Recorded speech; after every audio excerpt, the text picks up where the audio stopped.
There, I was reminded reading this bit from the prophet just how much I love this last bit. It's very long, so it's going to be a longer video. My cousin Michael Safian originally got me a copy of this, and he's no longer with us. But it's one of the most beautiful in this part of the prophet, the ending part, the most beautiful allegorical poetry that there is. And I want to read it to you. And now it was evening, and Amitra the seeress said, "Blessed be this day and this place, and your spirit that has spoken." And he answered, "Was it I who spoke? Was I not also the listener?" Then he descended the steps of the temple, and all the people followed him. And he reached his ship and stood upon the deck. And facing the people again, he raised his voice and said, "People of Orphalese, the wind bids me leave you. Less hasty am I than the wind, yet I must go. We wanderers, ever seeking the lonelier way, begin no day we had ended another day, and no sunrise finds us where sunset left us. Even while the earth sleeps we travel. We are the seeds of the tenacious plant, and it gives our ripeness and fullness. Heart we are given to the wind and are scattered. Brief were my days among you, and briefer still the words I have spoken. But should my voice fade from your ears and my love vanish in your memory, then I will come again, and with a richer heart and lips more yielding to the Spirit will I speak. Yea, I shall return with the tide, and though death may hide me and the greater silence enfold me, yet again will I seek your understanding, and not in vain will I seek. For aught if I have said in truth, a truth shall reveal itself in a clearer voice, and in words more kin to your thoughts. I go with the wind, people of Orphalese, but not down into emptiness. And if this day is not a fulfillment of your needs and my love, then let it be a promise till another day. Man's need change, but not his love, nor his desire that the love should satisfy his needs. Know therefore that from the greater silence I shall return. The mist that drifts away at dawn, leaving but dew in the field, shall rise and gather into a cloud, and then fall down in rain. And not unlike the mist have I been, in the stillness of the night. I have walked in your streets, and my spirit has entered your houses. Your heartbeats were in my heart, and your breath was upon my face, and I knew you all. I knew your joy, your pain, in your sleep your dreams were my dreams. And oft times I was among you, a lake among the mountains. I mirrored the summits in you, bending slopes, and even the passing flocks of your thoughts and your desires.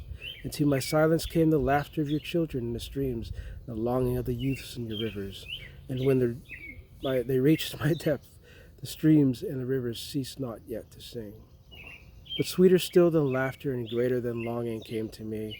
It was the boundless in you, the vast man, in whom you are all cells and sinews.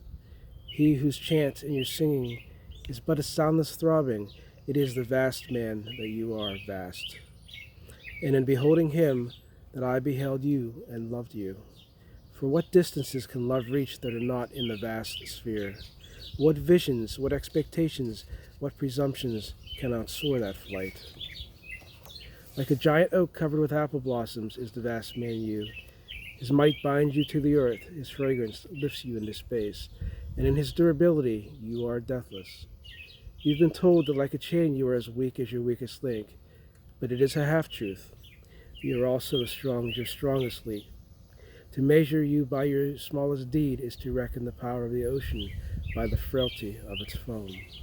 To judge you by your failures is to cast blame upon the seasons for their inconsistency. Aye, you are like the ocean, and though heavy-grounded ships await the tide upon your shores, yet even like the ocean you cannot hasten your tides. And like the seasons you are also. And though in your winter you deny your spring, yet spring, reposing within you, smiles in her drowniness, is not yet offended. Think not that I say these things, that you might say to one another, "He praised us well.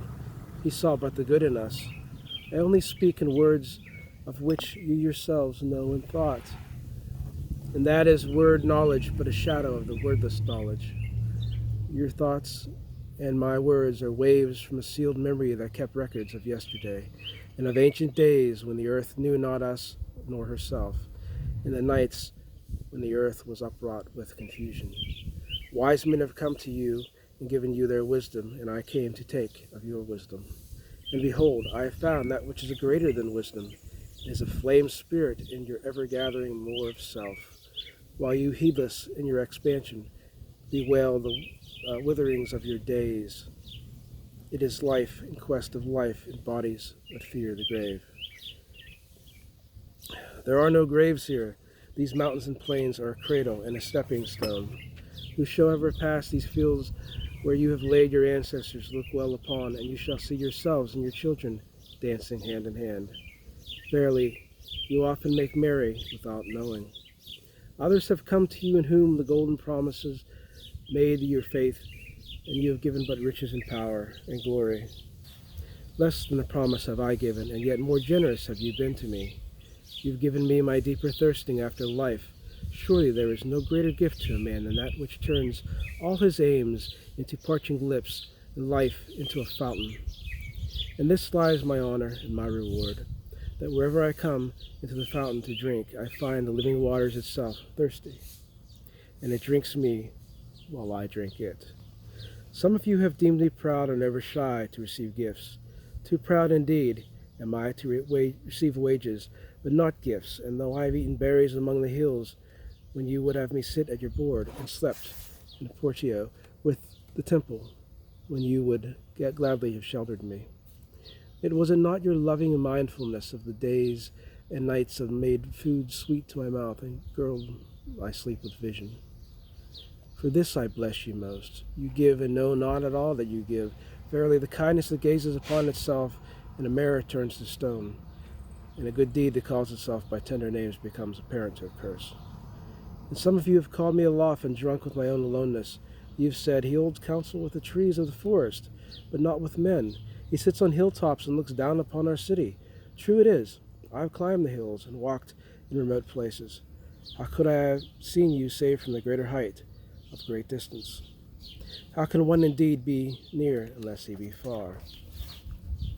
And other things you have called me, not in words, and they said, stranger, stranger, lover of unreachable heights, why dwell you among the summits where eagles build their nests? Why seek you the unattainable? What storms would you trap in your net, and what vaporous birds would you hunt in the sky? Come and be one of us, descend and appease your hunger with our bread, and quench your thirst with our wine. In the solitude of their souls they said these things, but were the solitude deeper they would have known, and I sought but the secret of your joy and your pain, and I hunted only of your larger selves a walk in the sky. For the hunter was also the hunted, and many of the arrows left my bow only to seek my own breast. And the flyer was also the creeper, and my wings were spread to the sun, and their shadow upon the earth was a turtle. And I, the believer, was also the doubter. For often have I put my finger in my own wound, that I might have the greater belief in you, and the greater knowledge of you. And it is not with the belief of this knowledge that I say you are not enclosed within your bodies, nor confined to your houses or fields. That which you dwell above the mountains and rovers in the wind, it is not a thing that crawls into the sun for warmth, or digs holes into the darkness for safety, but a thing free, a spirit that envelopes the earth and moves in the ether. If these be vague words, then seek not to clear them. Vague and nebulous is the beginning of all things, but not their end. And I fain would have you remember me as a beginning. Life and all that lives is conceived in the mist and not in crystal, and who knows but a crystal is mist in decay. This would I have you remembering me. That which seems the most feeble and bewildered in you is the strongest and most determined. It is not your breath which has erected the hardened structures of your bones, and it is not a dream which you remember having dreamt that built your city and fashioned all there is in it. Could you see but the tides of your breath, you would cease to see all else. And if you could hear the whispering of your dreams, you would hear no other sound. But you do not see, nor do you hear, and it is well. The veil that clouds your eyes shall be lifted by the hands that wove it, and the clay that fills your ears shall be pierced by those fingers that kneaded it. And you shall see, and you shall hear. Yet you shall not deplore having known blindness, nor regret having been deaf. For in that day you shall know the hidden purpose in all things. You shall bless darkness, as you would bless light. After saying these things, he looked about him, and he saw the pilot of his ship was in the helm, and gazing now at the full sail, and now at the distance. And he said, "Patient, over patient is the captain of my ship. The rudder blows, and the restless sails, even the rudder beg direction. Yet quietly my captain awaits my silence, and these my mariners have heard the choir of the greater sea. They too have heard me patiently. Now they shall wait no longer. I am ready. The stream has reached the sea, and once more the great mother holds her son against her breast. Fare ye well, people of Orphalese. This day has ended. It is closing upon us even as the water lily upon its own tomorrow. What was given us here we shall keep, and if it suffices not, then again we must come together, and together stretch our hand unto the giver. Forget not that I shall come back to you. A little while, and my longing shall gather dust and foam for another body. A little while, a moment of rest upon the wind, and another woman shall bear me. Fare ye well to the youth I have spent with you. It was but yesterday we met in a dream. You have sung to me in my aloneness, and I of your longing have built a tower in the sky. But now our sleep has fled, and our dream is over, and it's no longer dawn. The noontide is upon us, and the half-waking has turned to fuller day, and we must part. If in the twilight of memory we should meet once more, we shall speak again together, and you shall sing to me a deeper song. And if our hands should meet one another in dream, we shall build another tower in the sky." So saying this, he made a signal to the seamen, and straightway they weighed anchor and cast their ship loose of its moorings, and they moved eastward. And a cry came from the people as if a single heart, and it rose in the dusk and was carried over the sea like a great trumpeting. Only Amitra was silent, gazing after the ship until it had vanished into the mist. And when all the people were dispersed, she still stood alone upon the seawall, remembering in her heart this saying, "A little while longer, a moment of rest upon the wind, and another woman shall bear me."